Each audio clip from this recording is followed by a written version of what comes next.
Welcome, welcome, good thinkers. Get ready to earn some rubber chickens because we're talking about something today that is very near and dear to my heart.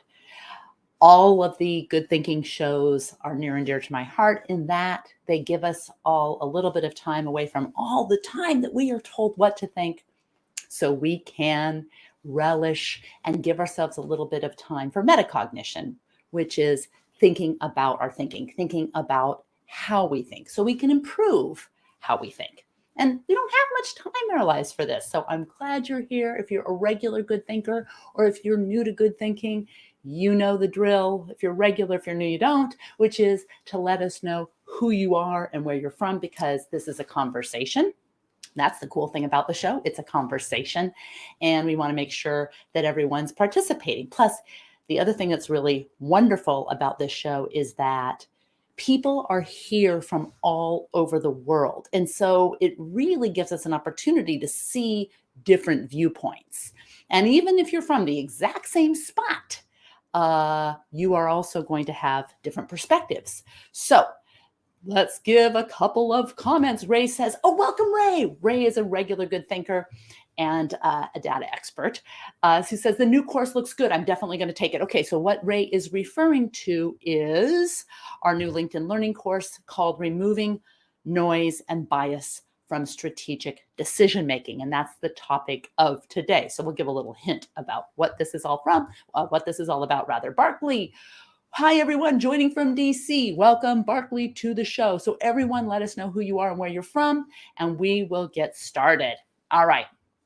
So this is really about this newer concept. Today's is about this newer concept of noise and how to think about noise versus bias in the things that lead our decisions astray, what cause decision error. All right. Now, one of the, and it's all based on, all of this information is based on Daniel Kahneman, Sunstein, and Siboni's new book called Noise, A Flaw in Human Judgment. Okay. Now, our course is based on the findings in this book as well. So removing noise and bias from strategic decision making is our new course on LinkedIn Learning. All right. Armin, welcome from India. And Trish, joining from North Carolina. Welcome everyone to the show. Stephen, greetings from Grid Square CN 85 PM. I don't know what that is. Grid Square. Must be something technical. Hi, Muteb. Welcome. And Faith, welcome from Kenya. So we are getting a lot of great people on the show. Ashley, welcome from Portland, Oregon. Well, guess what, Ashley? Welcome back from Portland, Oregon. Hi, neighbor. All right, so let's get started. Keep on letting us know who you are and where you're from. I want to start by clarifying what we mean by noise versus bias. And when we're talking about bias, we may not be talking about the same thing. And this was one of the challenges with this book that I hope that we cleared up in the course. All right. Who wants to take a shot at, just let me know. Let me ask a question. Yes or no? Do you know when I say bias or you hear bias, what comes to mind? We have this idea that we understand bias. Okay. And thankfully, it's being taught more and more and discussed more and more. But when we think about bias, what comes to mind? Share in the chat. Okay. So I completed the course yesterday. Excellent. Joining from United Kingdom. Welcome from the UK. And Severina, welcome from Rotterdam, the Netherlands. Fabulous. And El Rashid, welcome. Let us know where you're from. That's fun too. But welcome to the show. So who kind of can say in maybe their chat, maybe in the chat, what comes to mind when they think about bias? Because we're going to clear up some things here. Make sure we're all talking about the same thing. We know that if you go all the way back, let me get some new comments in here. We've got good morning to Jack from New Mexico, one of my favorite places. And we've got, from Sudan. Welcome. So Trish says biases, we think about assumptions. Ooh, good. We think about assumptions. I think that's a good word to think about. I'm going to give a rubber chicken for that. Rubber chicken, because I think it's good to think about. But I'm going to throw a complete curveball at you, because I think one of the confusing things about noise, about the book, is when you're talking about bias, we're actually talking about two different things. Actually, we might be talking about two things in one category and one thing in another. So I'll get to that. So Ray says, okay, let's just see. Bias is default rule of thumb thinking that might work against strategic thinking. Excellent, excellent. And Claire says, isn't bias like a shortcut we can quickly find our way through the massive information and stimulus? And Severina says, preconceived ideas. Ha, ha, ha. Oh, from Saudi Arabia. Fantastic. Hello, Percy. All right, let's get to it. Because when we are talking about bias, we can go all the way back to when Daniel Kahneman and Amos Tversky first kind of revealed the idea that we are not really rational in our thinking. And the term cognitive bias was first used. Who wants to take a shot without Googling the first time the term cognitive biases were used? And those are really what you're talking about, which is our flawed patterns of thinking. And these patterns help us make sense of the world, so they're not all bad. And that's where Thinking Fast and Slow, Daniel Kahneman's famous book, for which he won the Nobel Prize for his work with Amos Tversky, who passed away before the book was published, and they don't award the Nobel Prize posthumously, so Daniel Kahneman won the prize. But anyway, these are these patterns of how we make sense of the world, but they can also be traps. All right. So that was all the way back, if you can believe it, in 1972. And it seems like these concepts are more recent, like we're just starting to talk about bias. What about implicit bias? What about implicit bias? Where does that go back? And it relates to cognitive bias, but the implicit bias research goes all the way back to 1995. These are not new concepts. And we think about these, and this was Banaji and Greenwald who outlined this theory of implicit bias, which was referring to how attitudes or stereotypes can affect what we say and do without us being aware of it. So that is kind of the category of psychological bias, and we kind of get that. These psychological biases tell a story, and those stories make sense to our brain. So we learn about confirmation bias, that we tend to seek information that confirms our preconceived ideas or beliefs and ignore evidence, equally good evidence, that discredits our preconceived beliefs or our beliefs and our opinions. All right. So it's easy to kind of see how that makes sense. We can easily make sense in the implicit bias, how we can make stereotypes based on race and based on age, based on gender. All of those things make sense, and we see those things. Noise is different. Not totally unrelated, but noise is different. Noise refers to unwanted variability where you don't want variability. Now, so different answers when you don't want different answers. And some people say, well, isn't some noise good? No, sometimes different answers are good because sometimes you want different opinions, you want different answers, but that means it's not noise. Noise is defined by variability that you don't want. And it shows up as statistics. It shows up when you get different answers where you don't want different answers. And I'll explain where people say, well, but some noise is good. No, some variability is good. Some diversity of opinions, diversity of ideas are good. But when you don't want that, and I'll explain what I mean by that, like a cancer diagnosis. You don't want a bunch of different opinions. Oh, I think you have this cancer. Oh, no, I think you don't have cancer. Oh, you're fine doing this. You want the right answer. So in systems where you want the right answer, but you're getting all these different answers here and here and here and here, that is noise. And as the authors of the book, Noise, point out, noise, anytime you have human judgment, which is basically using our brains as a measuring tool, you have noise. And you probably have more of it than you want. Okay, so how does that relate to biases? Psychological biases. Well, psychological biases are one of the things that contribute to noise. Okay, and we're going to go through this to make sure that we all are talking about the same thing before we get into all the questions. All right, and the conversation. So we call at Applied Curiosity, and in our new course, Removing Noise and Bias from Strategic Decision Making, our LinkedIn Learning course, the first course out on noise. Yay! First online course out on noise. We refer to something called VOMPs, which are variations in our mental processes. VOMPs, VOMPS.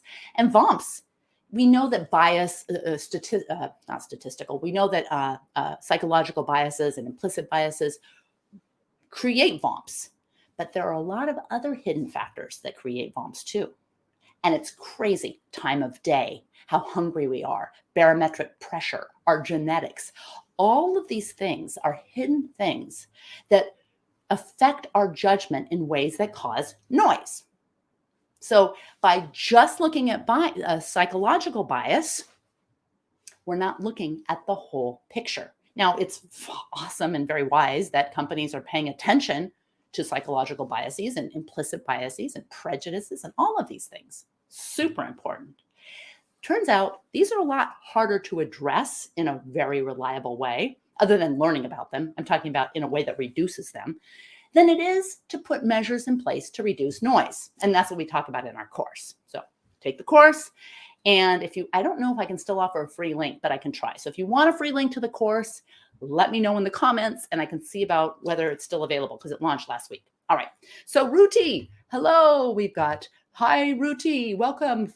And hi, Percy. So we've got people coming on and just let us know who you are and where you're from in the chat. All right. Now there's another kind of bias. And sometimes when we're talking about bias, it's hard to know if we're talking about like the psychological implicit bias, because there's something called statistical bias. And statistical bias is like the average of the errors. So just stay with me for a second. Imagine you have a target, like arrows. You're going to shoot bows and arrows. And you see the bullseye. And you look to see, you want to know if by looking at all the arrows, if you're seeing noise or bias or what you're seeing. All right.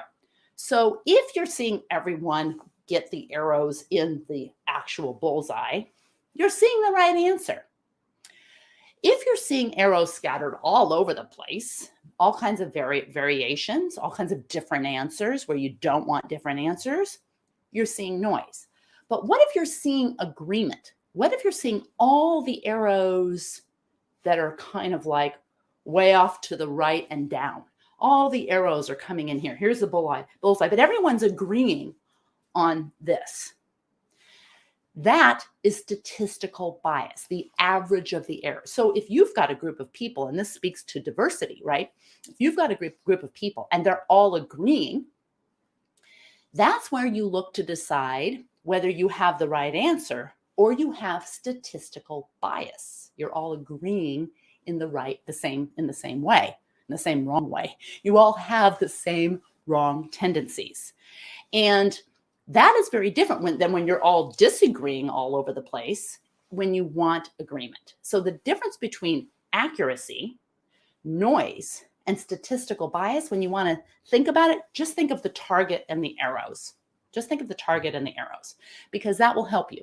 Now, when you hear bias, you need to make sure that you know what we're talking about. Are we talking about statistical bias? People go, oh, I don't want to deal with that. Math. It's important because in decision making, these things matter. Now, in some decisions, they don't matter that much. But when they are important decisions, strategic decisions, which is why the course is called Removing Noise and Bias from Strategic Decision Making, when you're making important decisions that affect your future, you need to understand that there is bias, psychological bias, and there is noise. Psychological bias contributes to noise. It can also contribute to statistical bias. Is that totally clear? I hope we made it clear in the course, but we just wanted to touch on that so we make sure that we are talking about everything. Okay, so Trish says she wants the link. Okay, great. So if you are, I don't know, if you're a LinkedIn Learning subscriber, you're good. But if not, I'm going to try to see if I can still, it's not up to me, but I can try to see if I can still provide the link, and it's only good for 24 hours. Michael, welcome from Toronto. Yay. Okay. let me tell you a couple of interesting things that kind of blew my mind. Studies that show noise. You ready? And then we'll see what you think. In 1981, there was a study done of over 200 judges, and they use these little vignettes. This is federal judges in the United States. And they use these little vignettes to try to see how the judges created appropriate sentences for these different crimes. So they had all kinds of things like robbery or fraud or violent or not, young or old defendants, repeat or first-time offenders, whether you were the accomplice or the principal. And all of these descriptions removed and stripped other distracting details, and they only measured relevant information. All right. So you take the same crime. So then you take out and you take the same crime. And you want to look at what the sentencing looked like for the same exact crime. All right. So what do you think happened? Did the judges agree? Well, ideally, you have some reliability. You don't want that kind of variability. Did the judges agree? What do you think? What do you think? Moplola.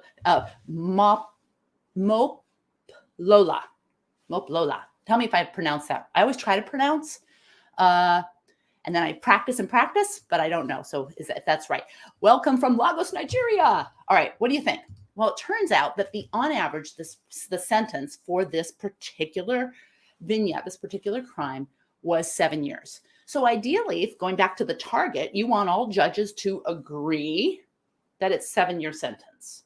7-year sentence.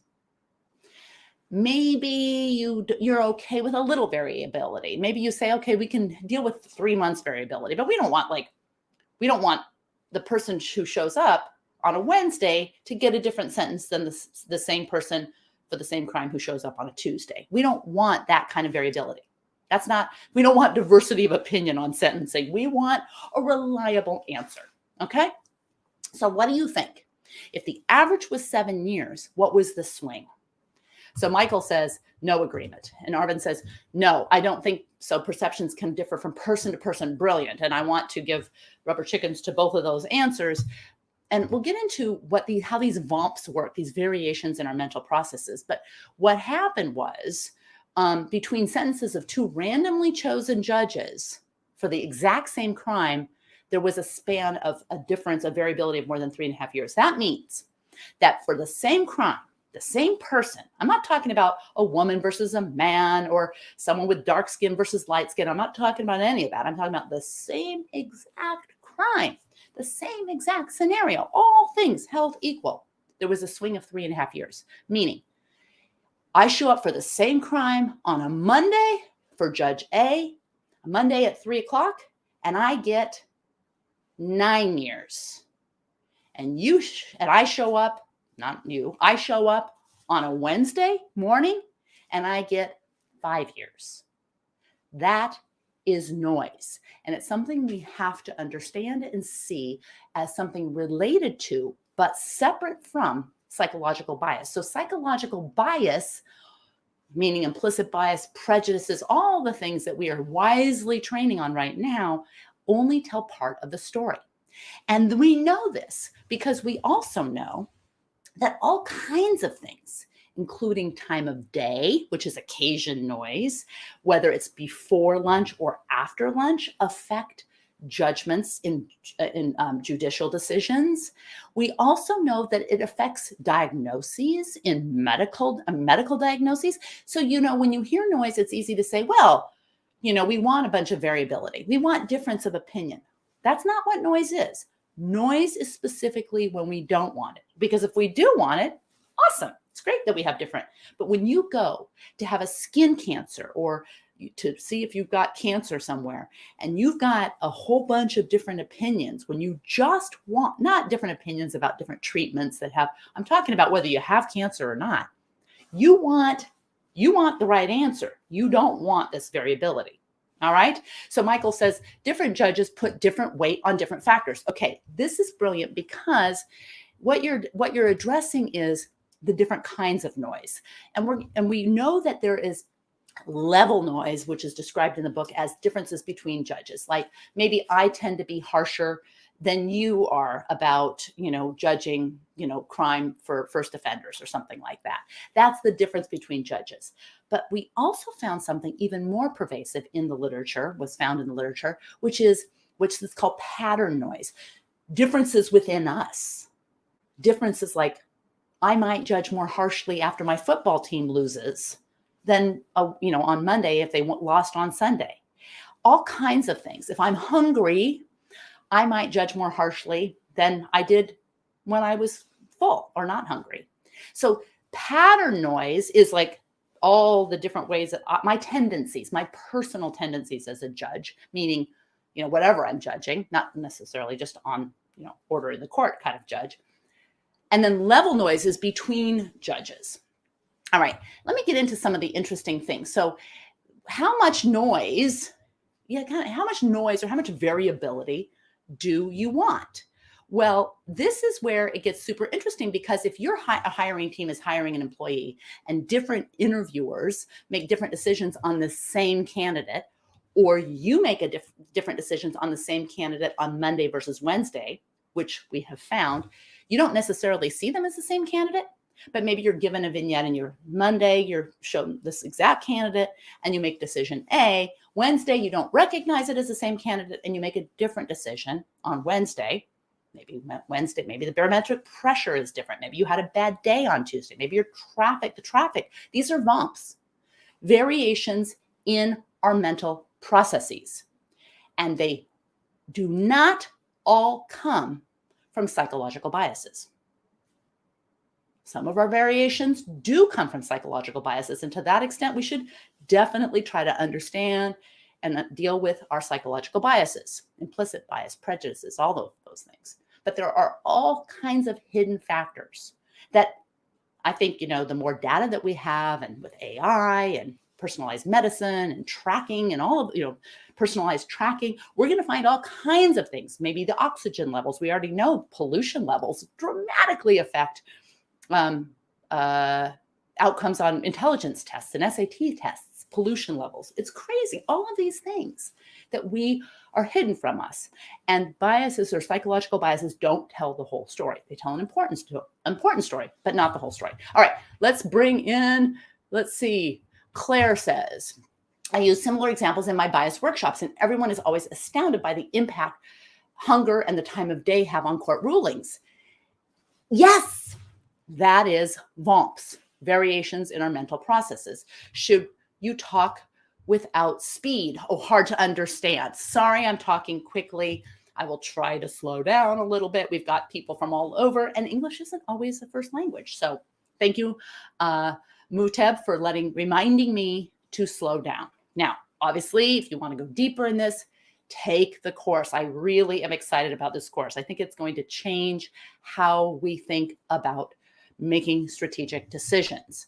So there are so many stories, a whole host of things and a whole host of stories that show how insurance adjusters look at the same exact claim, and some will give a claim tens of thousands of dollars, and others will give the same exact claim hundreds of dollars. And these are systems where you may think, but doesn't that come out in the wash? No, because if you get one person saying that this skin cancer, that one doctor saying that this skin lesion is cancer, and the other saying it's not cancer, how does that come up in the wash? These are potentially variability. This is potentially variability where we don't want variability. We want the right answer. So what do you think about this? How do we judge when we're in a bad mood? Are we more likely to be less accurate or more accurate? Who wants to take a shot at that? When you're in a bad mood, are you likely to be more accurate in your judgments or more inaccurate in your judgments? Let us know in the chat. I'll give a minute, and I will then reveal the answer that we tend to judge more harshly when we're in a bad mood. Well, that kind of makes intuitive sense, right? It makes intuitive sense that we judge more harshly. Arvin is taking a shot at saying less accurate. And as it turns out, the literature on some of this is the opposite, because we tend to be less susceptible to being misled. When we're in a bad mood, we tend, again, these things, there's all kinds of VOMPs, all kinds of variations, but this is an interesting study. We tend to be more accurate because we tend to be more skeptical when we're in a bad mood. So in the event that we are, someone's trying to mislead us, we tend to be more accurate when we're in a bad mood because we're more skeptical. So Claire says harsher, more accurate. Yay. Now, again, there's differences because, you can see you're so angry that you don't even judge the situation. So Ray says, if you're angry, you can neither store nor retrieve memories well, so it affects judgment. Absolutely. And it's a VOMP. And it's a VOMP that may or may not be directly related to psychological biases. But this particular, Michael says, less accurate because your judgments are clouded by your personal biases. And as it turns out that when you are, in certain cases, again, you have to see replicate, that these studies replicate, is, what are the little tweaks and differences? But in some of these studies, it turned out that when you're in a bad mood, you're more skeptical and less likely to be misled and therefore more accurate in your judgments. The problem with thinking about just all of our error as stories that make sense is that there are so many factors we don't see that create error in our judgment. And that is not, you have to see it as a statistical finding where you get all these different answers.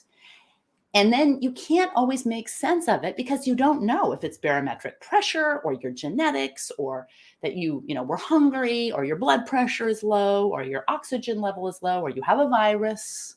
All of these things, all of these VOMPs, you just need to know that they're there. And then the other thing is, and this is where the course comes in, it's easy to address. It's easier, I should say, not easy. It's more easy. It's easier to address noise than it is to address psychological bias. Psychological bias, you can understand it, you can tear it apart, you can debate it, but there are things you can do to put in place in your decision making, which is referred to as decision hygiene. You can put things in place to clean up your decisions. And when you clean up noise, you can clean up psychological biases too.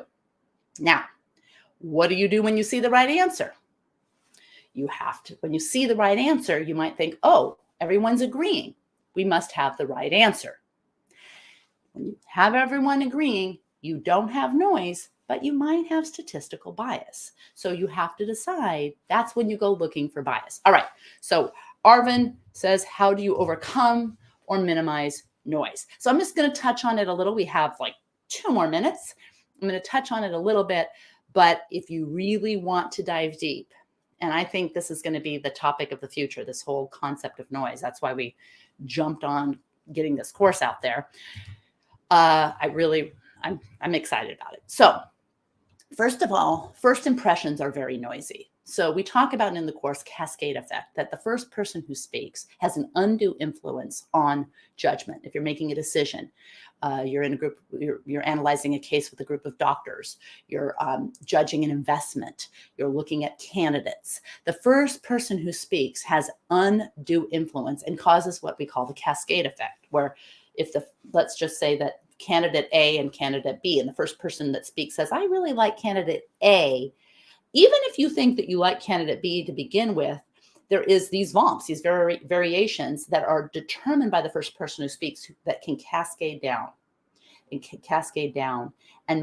and especially if the first person has authority, like they're the boss. Amazing undue influence on decisions. So one of the things that we talk about in the course is to make, in decisions with a group, to make the decisions independently and anonymously. So before you get into brainstorm, now, obviously, if you're brainstorming ideas, that's a totally different thing. We're talking about strategic decisions where you want the right answer. And one of the best ways is to make the decisions independent from the other judges and anonymously. And what you do there is you minimize the cascade effect or the first impression effect. And you eliminate a lot of the groupthink dynamics that cause a lot of noise, and psychological bias that causes the noise. All right, so that's kind of the one thing that you can do. We talk about a lot of decision hygienic techniques in the course. We talk about the difference between, like Ray said, pattern noise within you and level noise between, so that the first thing and the most important thing that to take away is that when you're hearing about these topics, when you're talking about bias, you may be talking about biases like psychological biases, implicit bias, those kinds of things, cognitive biases. But make sure that you then verify whether you're talking about that as kind of like the story behind why these decisions have gone astray, or the story behind why these decisions have been made, and statistical bias, which is the average of the error. So if there is, everyone's agreeing, you might have statistical bias and you might have the right answer. And that's where diversity comes in. And we even talk about how to maximize the benefits of diversity in that course, in the course. So if you go back and take the course and you say, hey, I want to discuss this, we're going to do some more office hours, some more good thinking around these topics. But I really encourage, it's hard to do in a 30-minute conversation where some people have taken it, some people haven't, but just thinking about this new concept of noise, bumps, variations in our mental processes that affect our decisions in ways that are hidden from us. And knowing it's there and understanding the difference between psychological bias and statistical bias, just getting your head around those things, whether you're working in diversity and inclusion issues. These are super important to understand, because better decisions are ultimately what we're after. And we want these systems that are supposed to give us reliable answers to be relied upon. Radiologists, judges, investment decisions, hiring decisions. Okay, so we've got, thank you, Claire. This says this course sounds like it's going to be super interesting and helpful. I think so. And hopefully I can put a free link in the comments, but I don't, if you can always private message me and see what I can do. Regarding noise, the Nielsen Norman Group article that I mentioned eliminates groupthink noise by each interviewer independently rating candidate factors. Absolutely. And I'm going to give a rubber chicken for that because, Mitchell, because that is this independent anonymous judging is one of the best ways to reduce noise, whether it's caused by psychological bias or other VOMPs, variations in our mental processes. Arvind, excited for the course. I'm excited too. So hopefully LinkedIn will kind of punch it up so people can see it, because there's so many courses that things get buried. But this is a new concept, and I think we've approached it in a way that is accessible and understandable with a lot of good examples. So see you next week.